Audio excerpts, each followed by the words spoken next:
Welcome to Tapped In. My name is David Figueroa-Martinez of DFM Coaching, and today we're going to be talking about 5 concepts I think every white belt should know. There are more than 5. I like the number 5. Most people like number 5, so we're going with 5. So all of these are going to feel different depending on the school you're in. Some gyms emphasize different things, but I think these are 5 that can be translated across gyms, across no-gi, gi, whatever it is. Number 1 is survival. Early on, your goal should just be to survive. You're going to learn how to defend. You're going to learn how to do other things. You might even pick up a submission or two that you really like. And sometimes you're able to hit it on people, especially people that are your level, maybe someone newer. Maybe you're a bigger guy and you can hit it on people a bit more often. But your goal early on should not be chasing submissions, should not be chasing cool shit. Just my opinion. I think it should be specific on survival techniques. You should be learning how to shrimp, hip escape, framing, posture. I would add hand fighting to that. That's your first line of defense, even though we don't discuss it enough. And that should be your primary focus. When you can be one of those people that cannot be held down or held in a bad position, you become a problem. And there's a couple of people that there's one guy specifically who has always been a problem for me. He and I came up the ranks. I think he's just recently got promoted to black belt this past year. He was so defensive. He never threatened me with submissions. That wasn't really his game.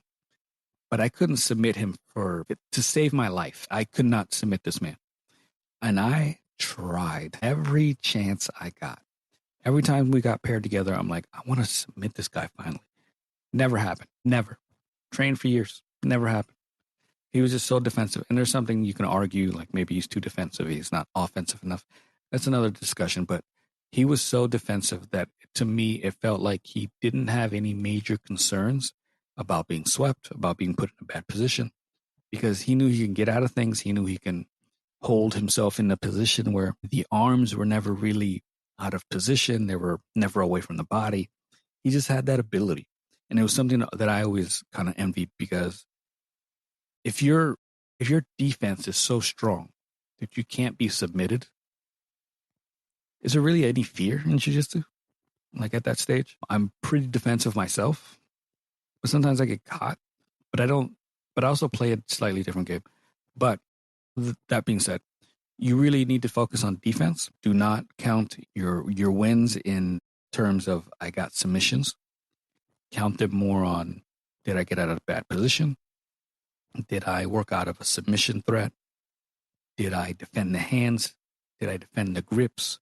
That's your focal point early on, above everything else. The other stuff will come later. A common one that we hear is position over submission. And I'd like to rephrase that or reframe that.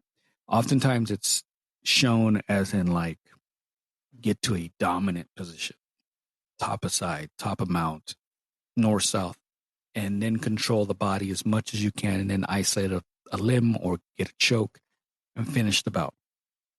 That is certainly one way to look at it.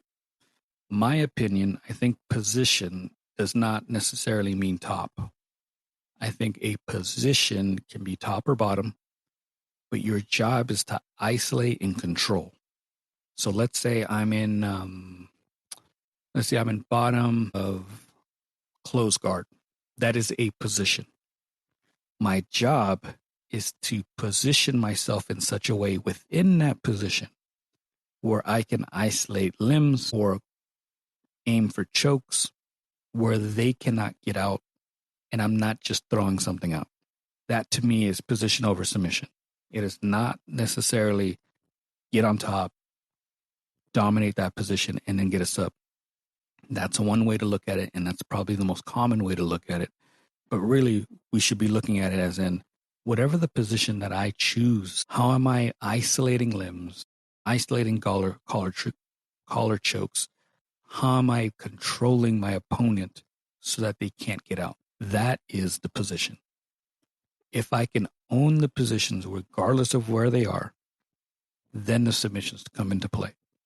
But I can't say they were talking close guard and I start going collar choke, but then I open my guard for some odd reason, or once I'm going for collar chokes, I don't control the posture and they start to posture up and I don't isolate that to where it should be, and then I lose the position. That's kind of like what I'm getting at. Whatever position you're in, master it. The situations will lead to submissions later. Frames. This is really hard to describe sometimes. Use the structure that your body makes with your bones in order to frame against other people. If I'm in the bottom side, I'm using my forearms, specifically the portion closest to my elbow, to frame against the hip and frame against just under the chin. That's what I'm aiming for. Anytime that I start to extend or I'm using the portion closest to my wrist, I'm now using muscle. Muscle's going to burn out. I could be against a bigger person. I could still be strong, and they're just going to weigh far more than I can withstand for any period of time. And I'm going to lose that battle.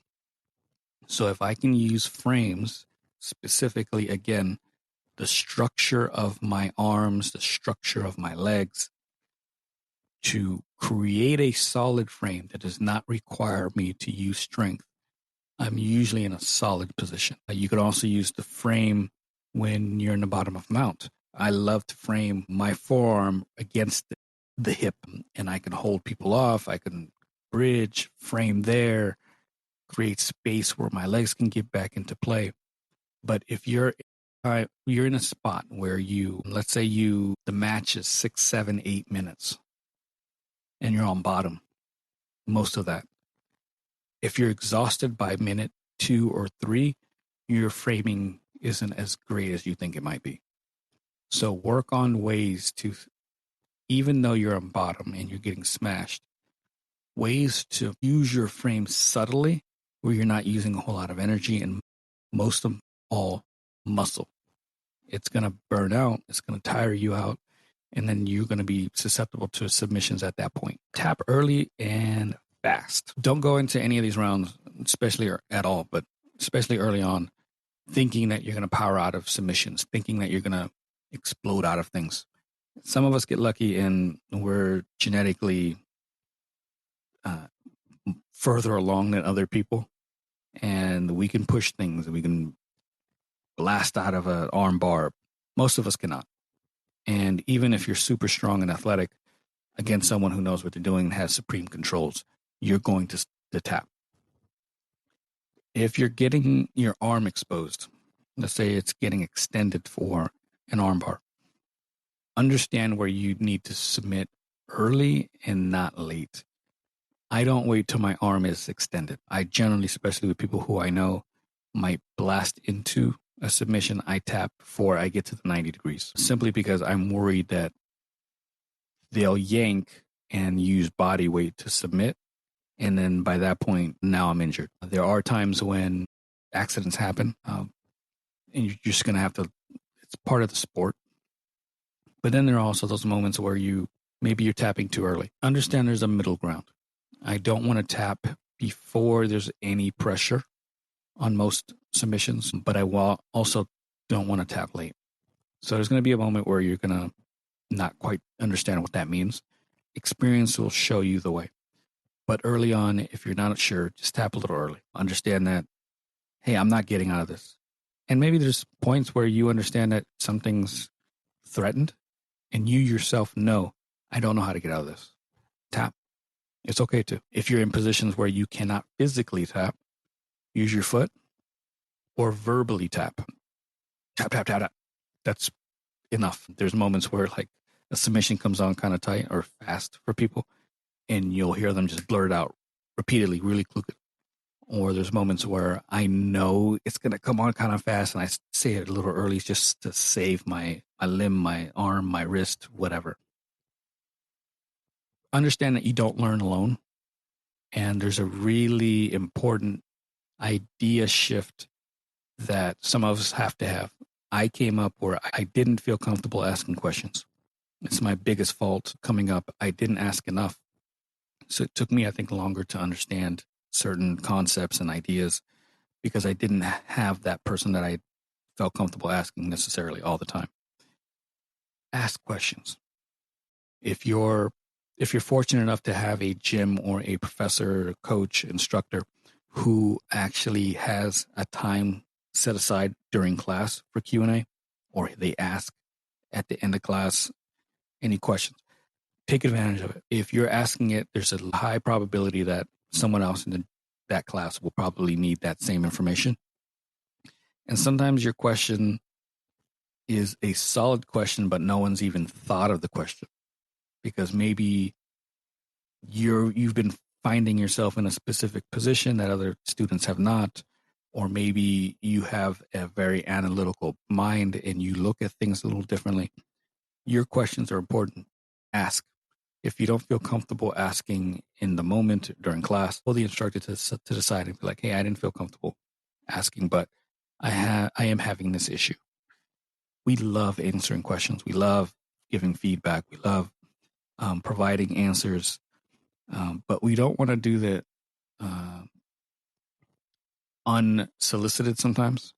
And there's certain things that some certain information that I'll put out there and certain information I'll hold because I want the student to kind of understand some aspects before I give them the answer.